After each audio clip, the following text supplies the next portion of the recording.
Hi friends, welcome back to my channel. Friends, இன்னைக்கு நம்ம மதுரையில இருக்கிற யாக் ட்ரஸ்ட் அப்படிங்கிற ஒரு அருமையான ஒரு அறக்கட்டளையில உள்ள நிர்வாகி அவர்களை தான் நம்ம இன்னைக்கு வந்துட்டு பார்க்க போறோம். இந்த யாக் ட்ரஸ்ட்ல அவங்களோட ஸ்பெஷல்லா என்ன, அவங்க எந்த மாதிரியான விஷயங்களை வந்து அவங்க பண்ணிட்டு இருக்காங்க, அது மட்டும் இல்ல குறிப்பா வந்துட்டு பெண்களுக்கு அதிகமான காரியங்கள், தொழில் சம்பந்தமான விஷயங்களை சொல்லி கொடுக்குறாங்க. ஸ்பெஷல் சைல்டுக்குலாம் வந்துட்டு இவங்க ரொம்ப கேர் எடுக்கிறாங்க அப்படிங்கிறதையும் நானும் கேள்விப்பட்டேன். ஸோ இன்னைக்கு நம்ம யாக் ட்ரஸ்டோட நிர்வாகி அவர்களை தான் நம்ம சந்திக்க போறோம். இவங்க கிட்ட நம்ம நிறைய விஷயங்களை நம்ம கேட்டு தெரிஞ்சுக்க போறோம். அதுவும் ஸ்பெஷல் சைல்டு வச்சிருக்கிறவங்களுக்கு நம்ம பிள்ளைங்களுக்கு எந்த மாதிரி விஷயங்களை நம்ம கொடுக்கணும், இந்த பிள்ளைங்க நல்லா வரணும் நீங்க நினைச்சிருந்தீங்க அப்படின்னா இந்த வீடியோவை நீங்க கடைசி வரைக்கும் ஸ்கிப் பண்ணாம பாருங்க. உங்க பிள்ளைங்களுக்கான நல்ல விஷயங்களை தான் இன்னைக்கு நம்ம மேம்கிட்ட வந்து நம்ம கேட்டு தெரிஞ்சுக்க போறோம். வாங்க வீடியோக்குள்ள போலாம். வணக்கம் மேம். மேம், உங்களோட பேரு? என்னோட பேர் அமிர்தம். Okay ma'am. அருமையான பேரு அமிர்தம் அப்படிங்கிறது கேட்கவே ரொம்ப சந்தோஷமா இருக்கு இல்லையா? சோ உங்களோட இந்த தொண்டு நிறுவனத்துல என்னென்ன விஷயங்கள்லாம் நீங்க பண்ணிருக்கீங்க? அதுவும் முக்கியமா வந்துட்டு பெண்களுக்கும் பண்றீங்க, அதே மாதிரி சில்ட்ரன்ஸ்க்கு, அது ஸ்பெஷல் சில்ட்ரன்ஸ்க்கு பண்ணணும் அப்படிங்கிற ஒரு எய்ம்ல நீங்க பண்ணிட்டு இருக்கீங்க. அவங்களுக்கு வந்து உண்டான சில காரியங்களையும் நீங்க வந்து இவ்வளவு நேரம் அவங்ககிட்ட நான் பேசுனதுனால நான் சொல்றேன். நிறைய பிள்ளைங்களுக்கு வந்துட்டு அவங்க வந்து ட்ரீட்மெண்ட் கொடுத்து நல்லா சக்சஸ்ஃபுல்லா இருக்கு அப்படின்னு சொல்லி சொன்னாங்க. சோ இன்னைக்கு நம்ம அதை பத்தி தான் அதையும் நம்ம பேச போறோம். நீங்க ட்ரீட்மெண்ட் குடுக்குறீங்க எல்லாம் சொன்னீங்களே மேம்.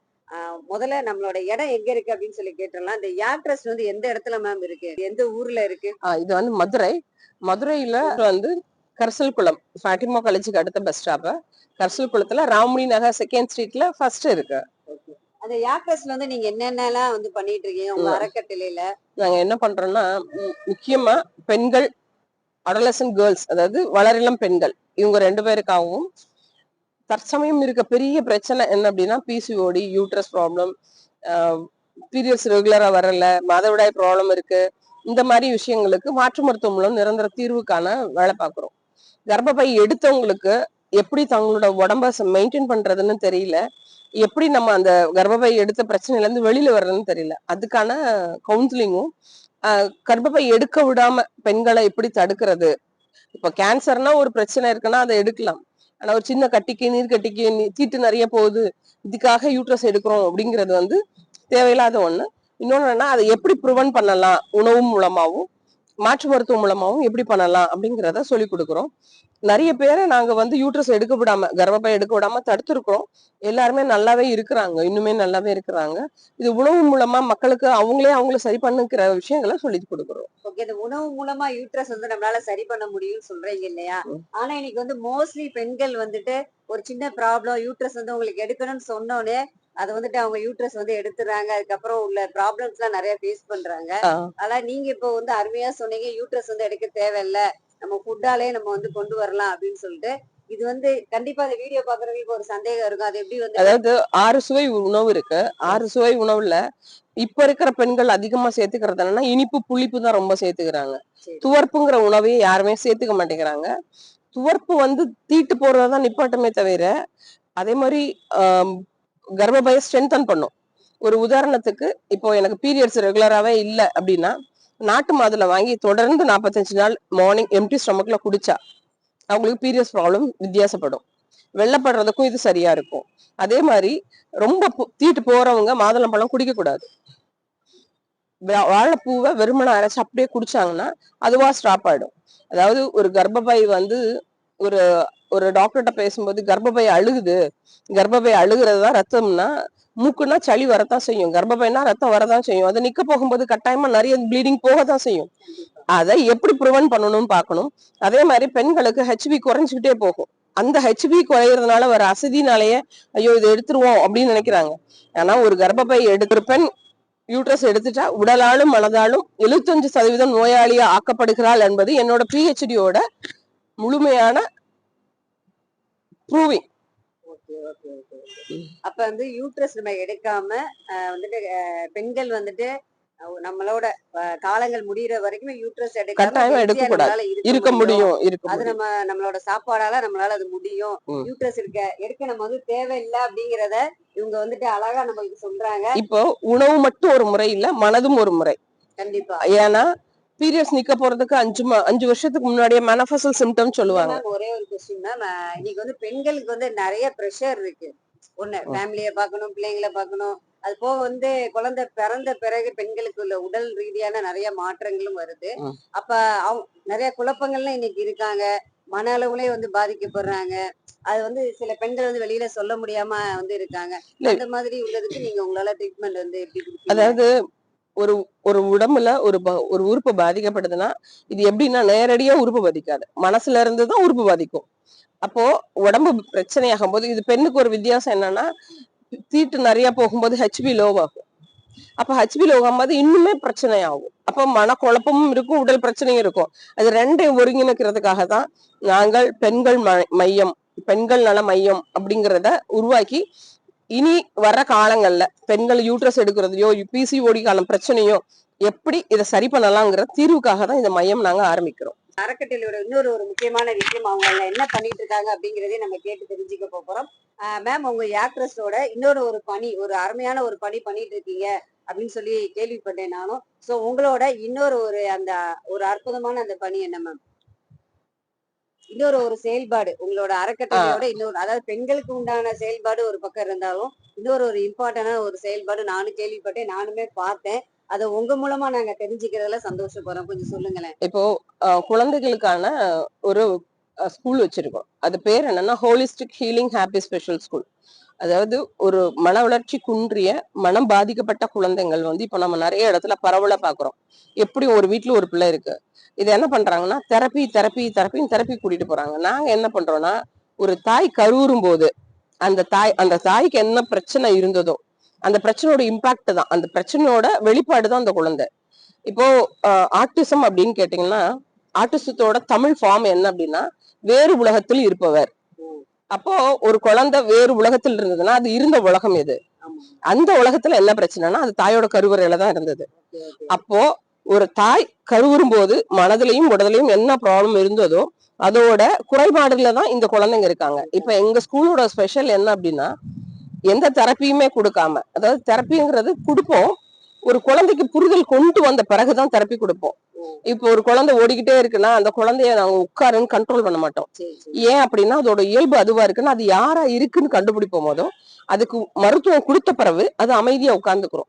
ஒரு உதாரணத்துக்கு ஒரு பிசியோதெரபியோட பொண்ணு, அவர் ஒரு ஸ்பெஷல் ஸ்கூல்ல பிசியோதெரபிஸ்டா ஒர்க் பண்றாரு. அவர் என்ன சொன்னாருன்னா இந்த குழந்தைய ஒண்ணுமே பண்ண முடியாது, என் பிள்ளைதான் எனக்கு தெரியும், இது நீ ஓடுறதே நிப்பாட்டாது உட்காரவும் செய்யாது, இது அவ்வளவுதான் மேடம் முடிஞ்சிச்சுன்னு சொன்னாரு. நான் சொன்னேன் இல்ல சார் இதுக்கு தீர்வு இருக்கு அப்படின்னா, அதெல்லாம் எப்படி மேடம் நாங்க இத்தனை பேரை பார்த்திருக்கோம் அப்படின்னாரு. அவரோட குழந்தை 2 மாசத்துல உட்கார்ந்துருச்சு. இப்போ ஒரு 1 இயர்ல அந்த பிள்ளை வந்து அதுவா உட்கார்ந்து எழுதும் படிக்கும். இப்ப எக்ஸ்ட்ரா டியூஷன் போய் ஒரு இடத்துல அமைதியா உட்கார்ந்து படிக்கிற அளவுக்கு தெளிவா வந்திருக்கிறாங்க. அதாவது அந்த பிள்ளைங்க வந்து தன்னைத்தானே வந்து பாத்துக்க கொள்கிற அந்த ஒரு பக்குவத்துக்குள்ள அவங்க வந்துகிட்டாங்க இல்லையா? பக்குவத்துல வந்து இந்த உலகத்தை புரிஞ்சுக்கிறாங்க. முதல் உலகத்தை புரிஞ்சுக்காம இப்ப வெளியில கூட்டிட்டு போது எனக்கு அசிங்கமா இருக்கு, இந்த பிள்ளை வந்து ஸ்பெஷல் சைல்டு என்னன்னா எல்லாரும் என்னைய கேவலமா பேசுறாங்க. இதுல இன்னொரு பெரிய விஷயம்னா நாங்க செஞ்ச பாவத்துக்கு தான் அந்த பிள்ளை பிறந்திருக்குன்னு சொல்றாங்க. பாவம் எல்லாம் இல்ல, எந்த விஷயம்ன்றத குறிப்பறிஞ்சு நமக்கு தெரியல, எப்படி சரி பண்ணணும்னு தெரியல. பட் எங்க ஸ்கூல்ல இருக்கிற சில்ட்ரன்ஸ் வந்து ரொம்ப அழகா ரொம்ப சூப்பரா வித்தியாசமா மாறி இருக்கிறாங்க. சோ இந்த இதை வந்து ஏன் செய்யறோம் அப்படின்னா இனி வரும் காலங்கள்ல பெண்களுக்கு இருக்க மன பிரச்சனைனால வர ஒரு வெளிப்பாடுதான் குழந்தைகளோட மனம் இது. அப்ப பெண்களையும் குழந்தைகளையும் சரி பண்றதுக்காக இந்த வேலையை நாங்க செய்யறோம். ஓகே. அப்ப இந்த மாதிரி பிள்ளைங்களை வந்துட்டு நம்ம வந்து உங்க ட்ரஸ்ட்ல வந்து நம்ம சேர்த்துட்டு அவங்களுக்கு நீங்க அந்த ட்ரீட்மெண்ட் எல்லாமே நீங்க குடுக்குறீங்க. அது போக அந்த பிள்ளைங்களுக்கு ஸ்கூலுமே நீங்க நடத்துறீங்க. சோ வந்து ஸ்பெஷலா வந்து நீங்க வந்துட்டு அவங்களுக்கு வந்து சாப்பாடெல்லாம் வந்து குடுக்குறீங்கன்னு சொல்லி சொன்னாங்க. அந்த பிள்ளைங்களை வந்துட்டு எந்த அளவுக்கு நீங்க வந்துட்டு பாதுகாத்து அந்த பிள்ளைங்களுக்கான அந்த ஃபுட் எல்லாமே குடுக்குறது, அதெல்லாம் நீங்க எப்படி மேம் பண்ணிட்டு இருக்கீங்க? ஒரு சிலவங்களும் உதவி கேட்டுதான் பண்ணிட்டு இருக்கோம். இன்னும் எங்களுக்கு நிறைய உதவி தேவைப்படுது. ஏன்னா மருத்துவம் வந்து இது வந்து லண்டன்ல இருந்து தான் மருந்து வாங்கி கொடுக்குறோம். சோ அந்த மருந்தோட காஸ்ட்லி கூட இருக்கிறதுனால அந்த பிள்ளைங்களோட, ஏன்னா இப்போ நார்மலா கொடுத்து நார்மலா பண்றதை விட அதுக்கு குறிப்பறிந்து செய்யணும் அப்படின்னா, இப்போ நாங்க ஆரம்பிச்சு இந்த ஸ்கூல் ஆரம்பிச்சு 3 வருஷம், இந்த 3 வருஷத்துக்குள்ள ஒரு 7 பிள்ளைங்களோட வாழ்க்கைய நேரா கொண்டு வந்திருக்கோம். நேரா அந்த சென்ஸ் அவங்க புரிதலுக்கு அவங்களுக்கு கொண்டு வந்திருக்கோம். அதுல எங்களுக்கு ரொம்ப சந்தோஷம். இன்னும் நிறைய நிறைய பேருக்கு ஃப்ரீயா பண்ணணும்னு நினைக்கிறோம். ஆனா அதுக்கான உதவி இருந்தாதான் பண்ண முடியும். ஏன்னா இது லண்டன்ல இருந்தா கொரியருக்கே வந்து அவ்வளவு செலவு இருக்கு, மருந்துக்கும் நிறைய செலவு பண்ண வேண்டியிருக்கு. இது தொடர்ந்து செய்வோம். உணவும் வந்து நிறைய பேர் உதவி பண்றாங்க, அவங்களோட பிறந்த நாள் கல்யாண நாளுக்கு வந்து குடுக்குறாங்க. அதனால பிள்ளைங்களுக்கு எங்களால செய்ய முடியும். சரி, அப்ப அதுல வந்து 25 பிள்ளைங்க இருக்காங்க அப்படின்னா, அவங்க வந்து நீங்க சொல்றதெல்லாம் எப்படி அண்டர்ஸ்டாண்ட் பண்ணிக்கிறாங்க? அவங்களுக்கு வந்து எப்படி அத புரிதல் தன்மைலாம் எப்படி நீங்க குடுக்குறீங்க? அது போக இன்னொரு ஸ்பெஷல் நான் கேள்விப்பட்டேன். அந்த பிள்ளைங்களுக்கு வந்து ஏதாவது ஒரு தொழில் வந்து கத்துக் குடுக்கணும் அப்படிங்கிறதுனால, அவங்களுக்கு ஒரு சின்ன சின்ன ஒர்க் எல்லாம் நீங்க குடுக்குறீங்க அப்படின்னு சொல்லி ஆமா. கேள்விப்பட்டேன். இப்போ அந்த பிள்ளைங்களுக்கு அத எப்படி நீங்க சொல்லிக் குடுக்குறீங்க? என்னென்ன விஷயங்கள நீங்க கற்றுக் கொடுத்துருக்கீங்க இதுவரைக்கும்? இப்போ அதாவது இந்த குழந்தைனால இனி இது பலன் இல்ல ம். அப்படி நினைக்கிற பெற்றோர்கள் தான் இப்ப நிறைய பேர் இருக்கிறாங்க. ஓகே. ஒரு சில பெற்றோர் ட்ரை பண்றாங்க. அவங்களுக்கு பண வசதி இருக்கு, மன உரிமை உறுதியும் இருக்கு, ட்ரை பண்றாங்க. ஒரு சிலவங்க இதை வச்சு என்ன பண்றது? ஏன்னா ஒரு குழந்தை பிறந்தா அந்த குழந்தை பின்னாடி நம்மள பாக்கணும் தான் எதிர்பார்ப்பு எல்லாருக்கிட்டையும் பொதுவானது. ஆனா இந்த குழந்தைங்க பார்க்காதுன்னு நினைக்கிறாங்க. இப்ப நம்ம ஸ்கூல்ல இருக்க பிள்ளைங்களுக்கு புரிதல் வந்த பிறகு அந்த பிள்ளைங்க அழகா ஃபிளார் மேக்கிங் பண்றாங்க, ஓ! வளைய பேங்கிள்ஸ் மேக்கிங் பண்றாங்க. இப்போ நாங்க புதுசா சோப்பு செய்யறது, பொக்கே மேக்கிங் இந்த மாதிரியான ட்ரைனிங்லாம் எங்க தொழில் முனைவோர் பெண்கள் வந்து சொல்லி கொடுக்குறாங்க. சோ அந்த குழந்தைங்களை அடுத்த லெவலுக்கு கொண்டு போறதுக்காகவும் அவங்களுக்குன்னு ஒரு ஏர்னிங் கொண்டு வரதுக்கு முயற்சி செய்துட்டு இருக்கிறோம்.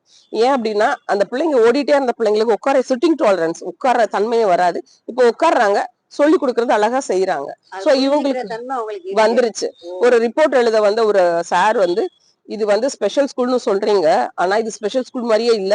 அந்தந்த குழந்தை அதோட வேலையை அதாவது பாக்குது எப்படி அப்படின்னு கேட்டாங்க. இல்ல மேம், ஒரு நிமிஷம் மேம். நானுமே வந்து பார்த்தேன். அவங்க உம் வந்து சாப்பிடுற தட்ட வந்துட்டு அவங்களே போய் கழுவி, அவங்கவங்க பேக்ல வந்து வச்சுக்கிறாங்க அப்படிங்கிறப்ப, அது அவங்களுக்கு அது தெரியுது. இது என்னோடது அப்படிங்கிறது தெரியுது.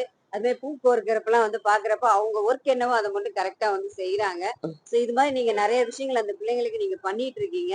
அதுல வந்து கண்டிப்பா வந்து சக்சஸ நம்மளால காண முடியும் அப்படிங்கிற ஒரு நம்பிக்கை இருக்கா மேம் உங்களுக்கு? அதாவது இதுக்கு வந்து ஆராய்ச்சியே கிடையாது. ஸ்பெஷல் சில்ட்ரனுக்கான ஆராய்ச்சியே கிடையாது. இந்த குழந்தைக்கு கடைசி வரைக்கும் தெரப்பி கொடுக்கணும் இதுதான்.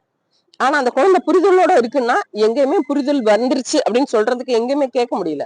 ஆனா எங்க குழந்தைங்கள ஷுவரா சொல்லுவோம், இந்த 4 வருஷத்துல அந்த குழந்தைக்கு ரொம்ப நல்ல புரிதலோட. இப்போ ஒரு பையன்லாம் வந்து வண்டியில போனா ஸ்பீட் பிரேக் வந்தா பின்னாடி இறங்கி பின்னாடி கூடி ஓடுவான். ஓ! அவங்க அம்மா வந்து அந்த பையனை கைக்குள்ளேயே தான் கைக்குள்ள வச்சுக்கிட்டு தான் தூங்குவாங்க. எங்க விட்டா எந்திரிச்சு ஓடிடுவான் நைட்டு தூங்கும் போதும். அந்த பையனுக்கு 12 வயசு, அவங்க அம்மா தூங்கியும் 12 வருஷம் ஆச்சு. ஆனா எங்க ஸ்கூலுக்கு வந்து இப்ப 2 வருஷம் ஆகுது. அவங்க அம்மாவுக்கு முடியலன்னா அந்த பையன் தான் அவங்க அம்மாவை பாத்துக்கிறான். சூப்பர். எங்கேயுமே ஓடுறது இல்ல. தம்பின்னு சொன்னா பக்கத்துல வந்து நிப்பானே தவிர பதட்டமே கிடையாது. ரொம்ப பொறுமையா வீட்டுல இருக்க எல்லா வேலையும் செய்யறான். அருமை. ஏன்னா இந்த ஆராய்ச்சியே இன்னும் நிறைய விஷயங்கள் நம்ம எடுத்துட்டு போக வேண்டியிருக்கு.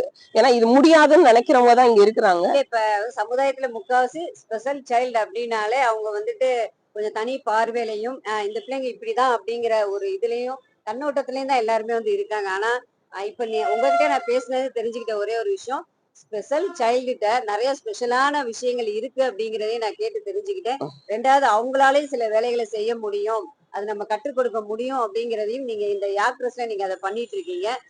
எப்படி மேம், மதுரையில இருக்கிறவங்க மட்டும் இல்லாம வெளியூர்ல இருக்கிறவங்களையும் வந்துட்டு நீங்க கான்டாக்ட் பண்ணி ஆன்லைன் மூலமாவும் உங்களை தொடர்பு இப்ப கொள்ளலாமா? நிறைய பேர் வர்றாங்க, நிறைய பேர் ஆன்லைன்ல பேசுறாங்க. நிறைய பேருக்கு நாங்களும் சர்வீஸ் பண்ணிட்டு இருக்கிறோம். ஓகே. இது யாருனாலும் தொடர்பு கொள்ளலாம். கண்டிப்பா மேம். உங்களை பார்த்ததுல ரொம்ப சந்தோஷம். அதுவும் வந்து இந்த மாதிரி ஸ்பெஷல் சைல்டுக்குலாம் நீங்க ஆக்ட்ரஸ்ல பண்றீங்க அப்படின்னு கேட்கிறப்ப ரொம்ப சந்தோஷமா இருக்கு. தொடர்ந்து நீங்க இந்த ஸ்பெஷல் சைல்டுக்காகவும் பெண்களுக்காகவும் நிறைய விஷயங்களை நீங்க பண்ணுங்க. எங்க சேனல் மூலமா உங்களுக்கு நாங்க வாழ்த்துக்களை தெரிவிச்சுக்கிறோம். நன்றி மேம். நன்றி. தேங்க்யூ.